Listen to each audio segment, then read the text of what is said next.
Hi, it's Debbie Skirm. I'm Celebrant Spain, and I'm with Sarah in Greece.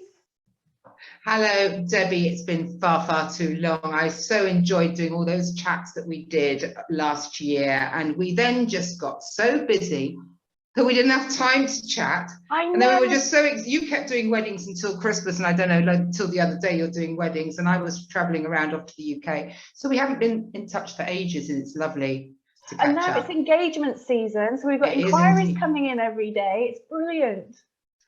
Engagement season has been a bumper season this year. I know we just said earlier on before we came onto the video, so many people have just been waiting for the moment that they can finally, get married, and they're now planning their weddings that they've been thinking they didn't know if they could have them over the last couple of years. And so, yeah, engagement season, November till we're coming up to Valentine's Day. I mean, that's perhaps the biggest one of all.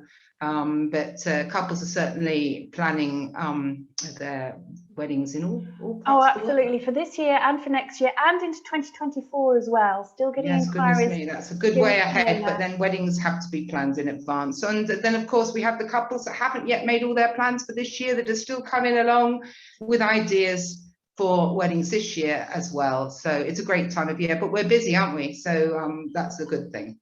So busy, and last minute inquiries as well are beginning to come through, particularly for those people that got married during the pandemic but didn't have that wedding ceremony. So there are a lot of wedding dresses in cupboards unworn. So I'm getting inquiries from couples that want to have a lovely holiday in Spain, and they're saying, can I bring my dress out? Can you do a ceremony for me? Of course I can. And you're the same, aren't you, with your elopement? Absolutely. Well, yes, lots of couples, even this week, I was just mentioning before, a couple of couples have come on and sent me messages about ideas to renew their vows this year. Can they do that? How can they do that? And, am I available to help them? And of course, it's lovely because, as celebrants, we sort of are chameleons, aren't we? We can really change our color, you know what I mean, change our style according to the couple in front of us. So whether it be a tiny ceremony or a huge ceremony, that's what being a celebrant is all about. You've got to be able to do both, haven't you? Really? And you've got some ceremonies coming up with literally hundreds of guests. Yes, I have definitely got some huge ceremonies. I'm very excited about that. You know me, I love to have a huge crowd at a wedding. There's nothing better than that. So yes, all over Greece, all over the place. I don't really, I can't, there's just so many places. We have large venues I've got large venues in Athens. The Athenian Riviera is a place where there are some very large weddings. People tend to travel across the globe to go to Athens. Of course, Athens is a very famous city, so they like to do that. They combine it with a beach holiday on the coast, so that's nice, a bit like you in Spain. So they get to see a lot of the Greek countryside, but they also have the beach bit as well. So that's what they do in Athens, and that attracts a lot of very large weddings. Yeah, definitely. Yes, I'm finding that Malaga Airport, which is my nearest international airport, is so easy to get to that I'm finding it's becoming a hub for international weddings.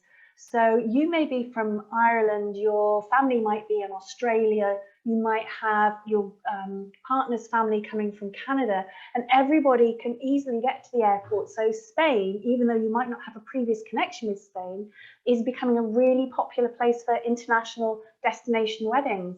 It's wonderful.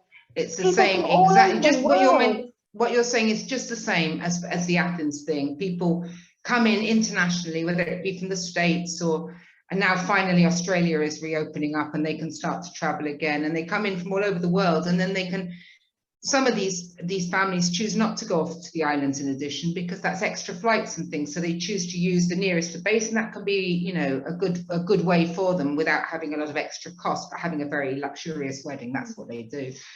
But I don't know what's going on in Spain and with your inquiries, but I've had a lot of couples that are talking about tying the knot, actually tying the knot, doing a lovely hand fasting during their ceremony. It's something I love doing, I have to say. It's something I've become something I enjoy to include because the couple finds it very moving. I don't know how you feel about that, because you have the coin ceremonies as well. I did one of those at the end of last season. Oh, lovely. Yeah, no, I think it's great for guests as well because it's such a visual thing. You are literally tying the knot. And I did a ceremony on a boat in December, And what the couple did was, rather than holding their wrists together and holding hands, what they did was they held shoulders. And they wanted the rope tied 3 times around their extended arms. So they were kind of leaning on each other, supporting each other. It was all within the wording. And they wanted 3 loops to represent their past experience, their experience today at the wedding, and then their future experiences together. And it was actually a vow renewal. And they talked to me during the ceremony about past experiences and how they met. So I could almost cry for that. That sounds absolutely gorgeous. What lovely ideas. You've given me all sorts of ideas now, inspiration, because I've got a lot of couples that like this idea. It was wonderful. And you're right, because you can include the family. Not only do they like to see it, but if there are people, they can also take part, can't they? So that makes it nice as well. I think it's beautiful. Yes, they can. It was, the actual script was very basic. It was like a skeleton script. And what they wanted to do is they wanted to kind of fill it in as they went along. So it was organic. So I kind of prompted them to talk about how they met and their experiences in the past. And then as we wrapped the second loop, I was saying, how are you feeling today? And as you look at each other now, what are the thoughts that are going through your mind? And then the third loop, and moving forward, what are you doing? Do you have plans with your family? And yes, it was a very different ceremony. It was a very organic ceremony. I'd not done one like that before. I think when you have like that, was that an elope? Was it just two of them? Or it was the 2 of them, and it was a vow renewal. Yeah, I think it's so different when you do a ceremony for the couple on their own as to when you do a ceremony with any guests, whether it be 4 guests or 6 guests, because you haven't got anybody else taking part. So the way that couple had that ceremony is something amazing, because it was something that they'll never forget. And I absolutely love that idea of making it, rather than a script, having it sort of open through and letting them take part, because it's their day. Yeah. And they should be able to say what they feel at that very moment. I think that's lovely. I think that's really, really fabulous. I'm going to suggest that. That's new for me now. Don't tell me all your secrets. I love your secrets. They're good. It was hysterical, because we moored just off a nudist beach. Now, being December, you'd think there wouldn't be anybody there.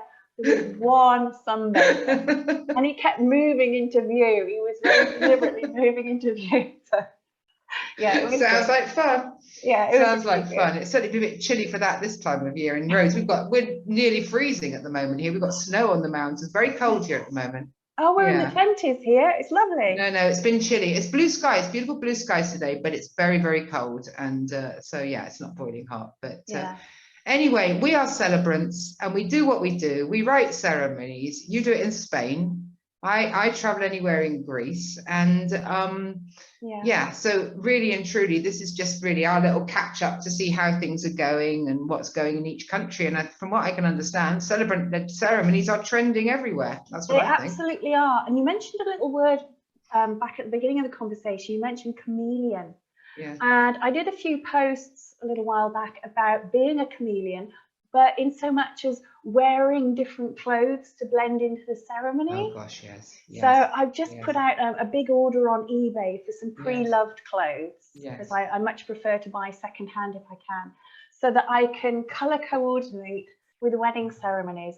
And I know that you've been finding that that's the way forward as well, isn't it? It's very important that the celebrant shows up in something that fits with the palette, because you can't just show up if it's very, very important. The couples have spent months and maybe years working out their wedding, their design and everything else, and what they're going to wear. And it's really important that we fit in. And so, yes, it's one of normally I mention this during my first meeting with the couple. If they don't mention it to me, I talk about it, because I want them to know that I'm going to fit in. And the other thing I'm starting to ask, because it's becoming more relevant, is where they want me to stand. Because I've had couples in very, very beautiful venues that actually ask me to stand centrally, because they want to look at each other and have the celebrant there. Because I've always thought that standing to one side is good for the shots, but actually it makes them all look at you with a crooked neck. So so I'm starting to ask them what they want, because if the ceremony, and obviously I don't stand there when the ring exchange or vows, I move out the way, but but it's for the part when the celebrant's talking, You know, some couples want you over to one side and some couples, that's another men. It's important. You see, people don't think about this until they start to plan their weddings, but it's important. The theatrics is important. The styling is important. Yeah, absolutely. And we're very happy to create bespoke ceremonies. Yes.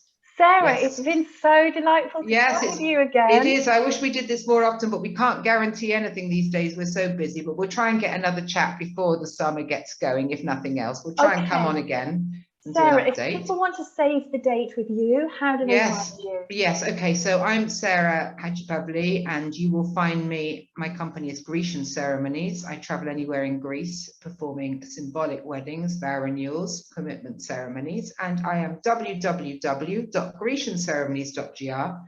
All the social media, you'll find me at Grecian Ceremonies, Facebook and Instagram, and send me an email, info@grecianceremonies.gr, if you want to set up any form of chat to talk about your ceremony, your way in Greece. Brilliant. Well, people haven't got to remember that because I will put it into the captions in the video. And I'm Debbie Skirm, I'm Celebrant Spain. Go onto social media, just type in Celebrant Spain and ta-da, I'll pop up. If you want my website, it's celebrantspain.es for España. Sarah, I'll speak to you really, really soon. Lovely to catch up with you once more, Debbie.